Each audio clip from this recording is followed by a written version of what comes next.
Hey, welcome to the Pharmacy Residency Podcast. I'm a member of the Pharmacy Podcast Network. I'm Tony Guerra. Again, sorry for the last episode. I was recording on my Mac without a mic, and so the volume control was much different. I was actually on the third floor of the Paris Hotel in Vegas, right by where the pool's closed, so it's like the quietest place in the hotel. It had a little seat and a table there and a place to plug in. But again, I'm sorry that the mic wasn't there and the sound was going to be a little bit different. Today I wanted to talk about the interview prep and support and understanding what it is that you're actually being graded on, not only in the admissions process but also in the interview. So the course itself has 3 hours of content on exactly how the point system works. And many of you are applying to places where you're drawing dead. And what that means is that it's a term from, cards in Vegas, I guess you could call it, where if you're drawing dead, it means that, for example, you're playing Texas Hold'em and somebody is playing you, their 2 cards are down, and they have, let's say they have 2 nines, and there are 2 nines showing, so they actually have 4 of a kind, and you maybe have like a flush, but you're going to get beat by their 4 of a kind. And so as you're drawing more cards, you're betting thinking I'm going to win, but you're actually drawing dead. You've already lost before you've even finished the game. And the same thing is true here, because you can, at many sites, actually look up their residency manual, and it's a PDF, and that residency PDF will have their scoring system. And so, for example, at one place that I have the rubric for, it says a GPA less than 3.2, fail. That's it. You're out. It doesn't matter what you've done in your life and all of that stuff. But if your GPA is below 3.2, you simply are not going to ever become a resident at this site. And it would be just kind of break my heart to know that you're spending all that time asking for recommenders, writing your letter, all that stuff, when your GPA has cut you off. And I get it. You're like, well, they'll just, maybe make an exception. I've got a 3.1 or 3.15, and they just don't have time for that. The reason those GPA cutoffs are there are to just simply remove a portion of the residents. Now, if they really wanted to get rid of a lot of people, they could have made it 3.5 or 3.6. Now, what do you do if your college doesn't give grades? So each site handles this differently, but I can first tell you that you can never, I'm not going to say never, I have never seen it where a student who has a GPA can be beat by a student who doesn't have one. That is, someone who has like a 3.6 to a 4.0 beats out somebody without a GPA, period, regardless. Okay.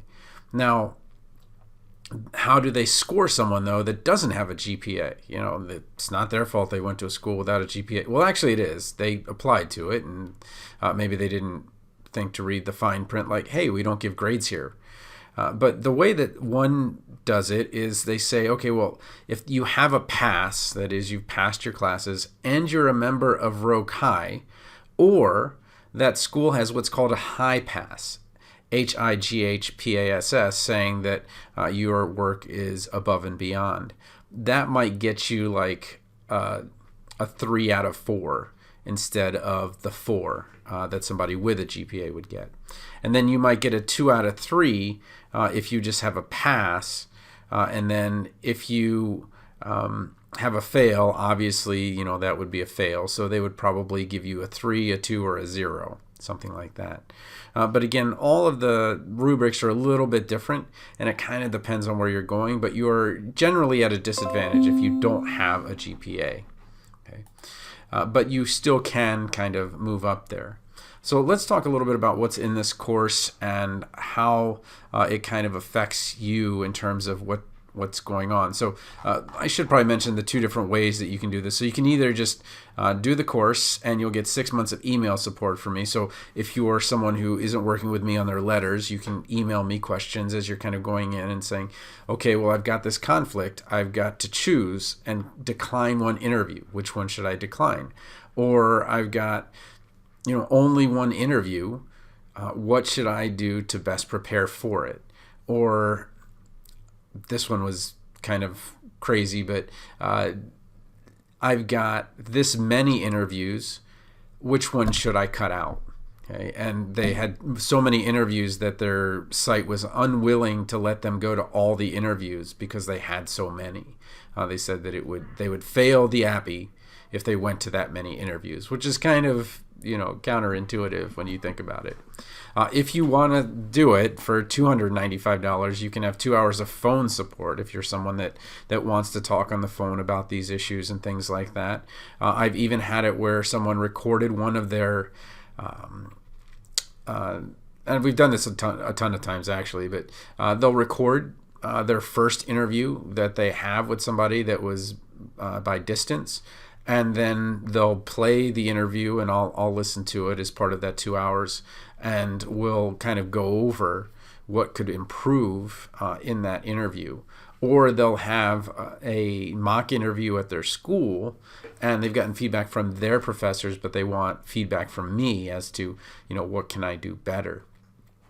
So a lot of things you can do with that phone support. You don't have to spend all the 2 hours, but I'm just letting you know that I would talk to you for up to 2 hours with that.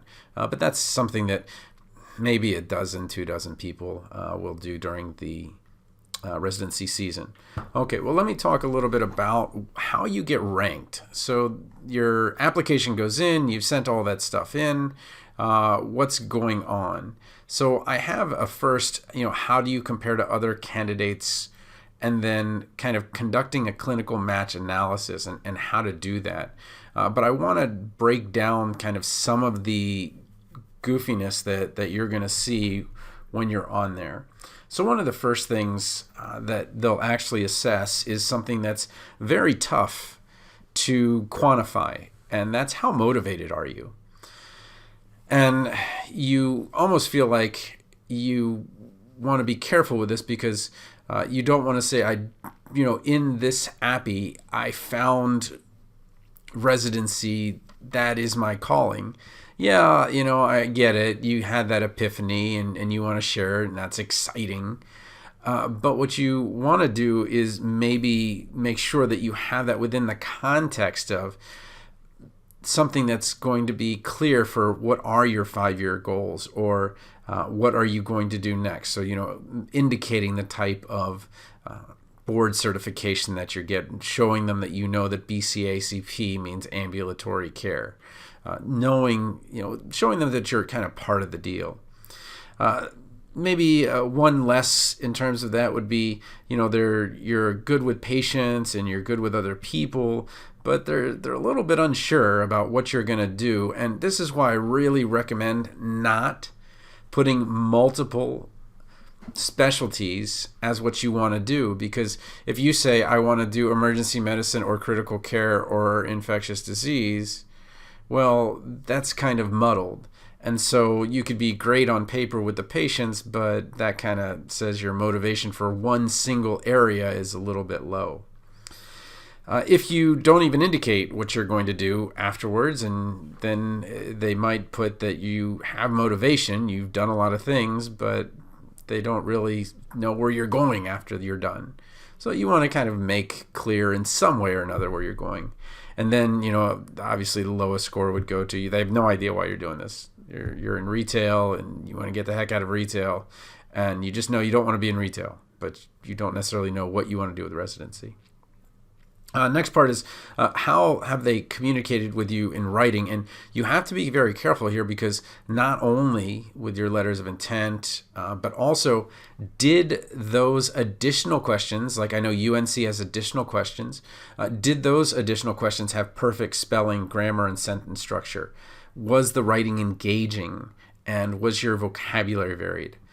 This kind of goes down where your spelling and grammar might have been right, but it just was hard to follow. And then once you start making those grammar mistakes, it just kind of takes you out of the running. It just shows to them it's like you didn't care enough to have somebody professionally look at it, or have somebody in your life look at it. So that's kind of, when we're talking about, motivation, and then what kind of writing you've done. When it comes to leadership, really chairs, presidencies, vice presidencies, if you're Kappa Psi or Phi Delta Chi, make sure you explain the equivalent of president is, or what the equivalent of vice president is. So generally you put that in parentheses or something like that. But you want to make sure and clear that they know that that wasn't historian, that was president or something like that. If you hold a position like secretary or treasurer, that would get maybe one below that. And then if you participated in an organization, you'd get one below that. And then if you have no leadership roles, that would probably be the lowest one. As far as service, this is always kind of a big one for ambulatory care, especially those areas where you're going to be doing a lot of translating for maybe people that have different languages, or you're going to be in socioeconomic areas that are really, really struggling. They need to know that you're already doing this kind of thing. They don't want you to get there and come from Beverly Hills and like, whoa, hey, yeah, I'm not going to that site. They want to know that this is kind of part of what's in your heart. That you do want to help this underserved area. So, but how do you do that? Well, the most important thing that you want to make sure you put on there is that if you organize something, you put that as leadership. And you put that you were the organizer or you were the director. Those words are kind of the buzzwords that you need. And then you want to have multiple activities. So you don't want to just have, okay, well, I did this one thing once. You want that you have multiple activities and a leadership position. If you don't have that, you at least want to have multiple activities. And it's hard for them to find it if you don't put this under a section in your CV that says service. So they can just count 1, 2, 3, 4, 5 different things you did. Great. This is where you fall on the rubric. Okay. And a rubric, again, is it's basically boxes of having to deal with subjective things rather than objective. Like the answer is 38. Well, that's a lot easier to grade than it is, what is a number that, though we wouldn't even want to go to numbers, but anyway, you want to stay. A rubric is meant to help with something subjective like this. So making sure that your CV is easy to find things is key. If you kind of have maybe one or two that without a leadership position, that might knock you down one more. And then not having service activities would give you a 0. Another thing that tends to come with service is an awards for doing it. And be careful, Dean's List is not an award. And Rokai is not an award. It's an opportunity for the Dean's List is a place, it's already been taken care of by the grades. They don't care where your school puts the Dean's List. So if it's 3.5 or 3.6, they don't care about that. They care that your number falls in a certain range, and that certain range is going to give you a certain number of points. But Rokai doesn't count as an award. Actually, getting a Rokai award within this group might, but being part of Rokai does not. So national ASHP skills or patient counseling competition, that would certainly be a top one. Maybe you did patient counseling with your pharmacy association, state pharmacy association, or maybe you did well locally, like in your school or something like that. That would kind of bring you down closer to the bottom. And then no awards, obviously that's a kind of a disappointment. This is interesting. You can actually get points for work experience, and some are very high on which type. So if you were a hospital pharmacy intern, you might get a lot of points. If you were a retail intern, you might get fewer points if you're applying to a hospital position. But no work experience, or that you are kind of in between jobs all the time, that's probably a 0. But you can actually get points for being a pharmacist. And that might seem like counterintuitive, like, whoa, I'm in school, how can I compete with a pharmacist? Well, it's only one little area. But yeah, as a licensed pharmacist, you might get a top billing with work experience. Publications is always kind of a gray area because it's like, what makes a great publication? So a peer-reviewed journal would definitely be one. And this is not a newsletter. So, for example, IPA, the Iowa Pharmacists Association, I did work with 3 students, and that is a peer-reviewed journal. Although it's a state association journal, it's still a peer-reviewed journal. It would get top marks. What wouldn't have gotten top marks, what would have gotten just the one below it, is if you had an organizational newsletter. So the IPA, if there was a newsletter that went out every month and you were part of that, rather than the actual journal. And then posters can sometimes come in here as well. So if you did a national poster presentation at ASHP, or maybe even a regional one for the Iowa Pharmacy Association, those can kind of get you the next box down.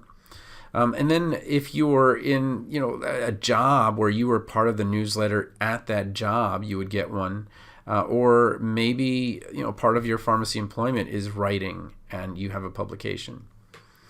You might even be able to pull off that, I always did episodes with students, and if you're doing a podcast episode and things like that, they might throw one your way where, it's like, okay, well, it's not nothing, but it's something, and that gets you a little bit more of a higher mark. Okay? But then if you have no publications or poster presentations, that would be a 0 mark. Okay? All right, so when it comes to letters of reference, this is where it gets really, really specific, and why I tell you always to make sure as you go from one letter of intent to the next, make sure you know the trade-offs and that you are communicating in a full paragraph with your recommenders. This is why I am a good fit for this particular site, because many of them are going straight down to the bottom of the recommendation. And they're looking at it, and if they see recommends with reservation or that does not recommend, you're automatically out. So they don't need to read the rest of it, and it just makes it easier for them. So what I'm saying is, when we talk about maybe let's do 4 tiers, with that not recommending or recommending with the reservation is out. This is something that you have control over, but you may think you have no control over, and that's if the letter is vague.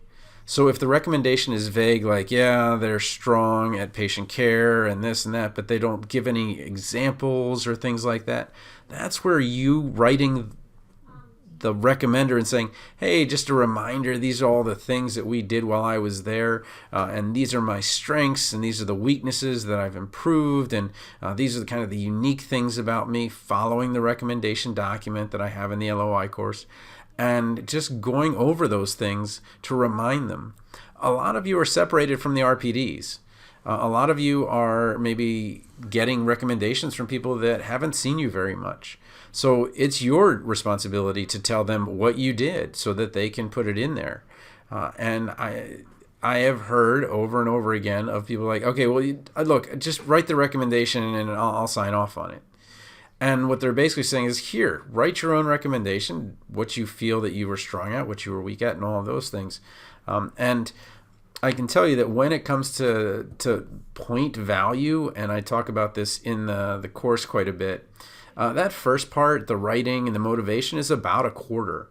And so that's why those letters of that letter of intent is so important, that in one piece of paper you can already get yourself a quarter of the way there to an interview. Then the CV, what's on it, with the leadership and the service and things like that, that's maybe a third or another quarter. But you're going to see that, when it comes to those letters of reference, that's going to be a third all by itself. And that makes sense. When you go to get a haircut, the first thing you do is get a referral. And so what they're trying to do is get a referral as well. But it's just, it kind of breaks my heart to know that so many applicants just send a request and that's it. Your request should be extremely detailed about what you did, and it should match up exactly to the document that they're going to fill out. There's no reason it shouldn't. I get it. Your college is going to grade you on different things. And I even created, I have Iowa students here, and I was like, this is your college's recommendation. And what I'm going to do is, because I know you're going to be going for residency, I'm going to translate that for you into what it is on the forecast recommendation form. And this is what I would say on the forecast recommendation form. So you need to translate it for your recommenders. Otherwise, it's going to be a hot mess, and you're going to miss out on a lot of residencies because you didn't take the time to remind them of all the things you did. Remember, they're writing multiple recommendations for multiple people. And then the GPA thing kind of depends. Some places it's maybe a quarter, some places, a fifth. Some places might be even a tenth.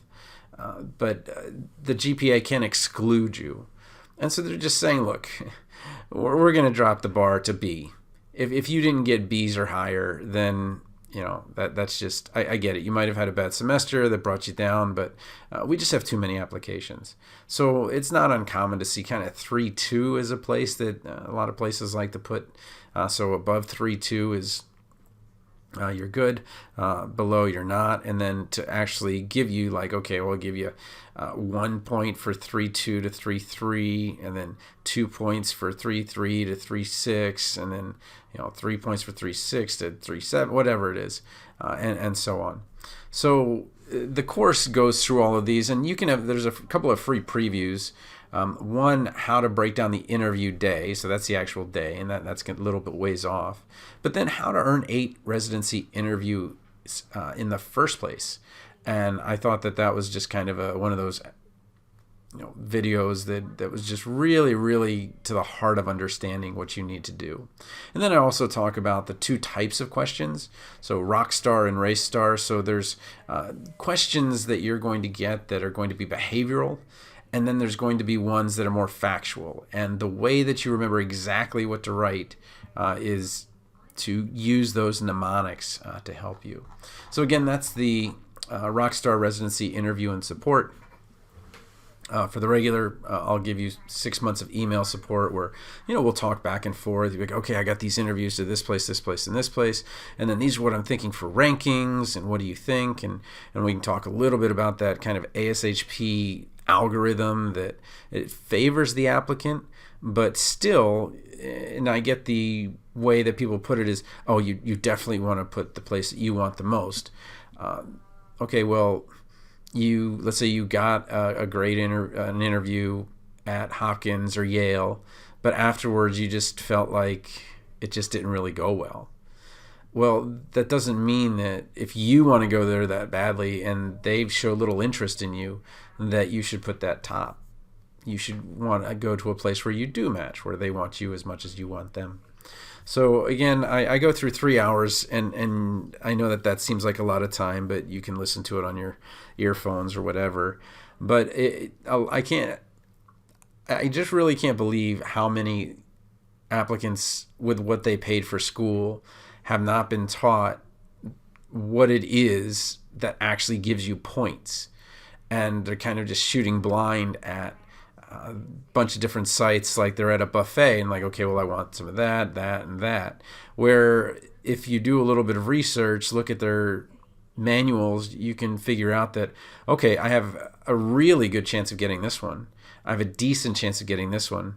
I'm actually excluded from these 4. I'm glad I didn't waste my time creating any materials for them.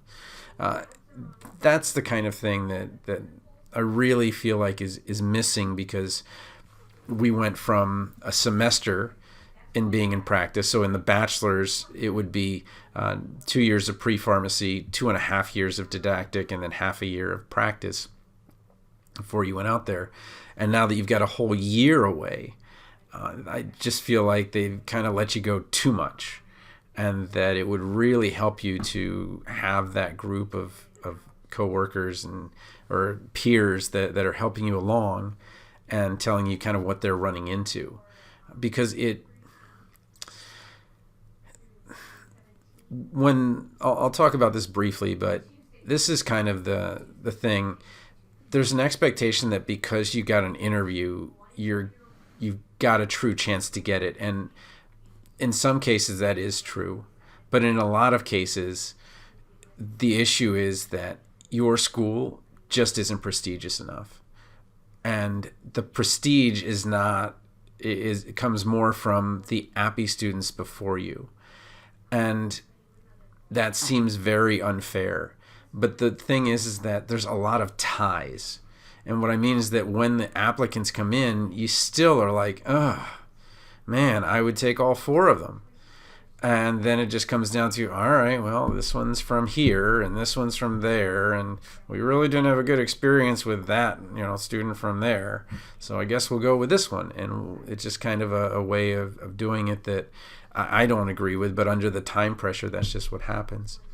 So if you want to work with me, residency.teachable.com, the residency interview prep and support, I think some people don't like to do it ahead of time. I get it. You want to get an interview before you get an interview course, but what it really is doing is saying, what are you aiming at? They say that someone with no goals and no target hits it with amazing accuracy because there was no goal. And what we want to do is make sure that you do hit your goal and do hit those sites that you really, really want. And doing that is take some research and figuring out, well, what do they want? And thinking about how they are looking at things. So, all right, well, I went over 25 minutes. So, but anyway, the Rockstar Residency Interview Prep and Support, residency.teachable.com/p/interview. If you got questions for me, TonyThePharmacist@gmail.com. And letters of intent right now are taking me between 24 and 48 hours. But the tidal wave is coming. I just got 4 this morning that signed up for me to work with them, and so hopefully I'll be able to accommodate everybody. But if you do want my help, please get in touch sooner than later.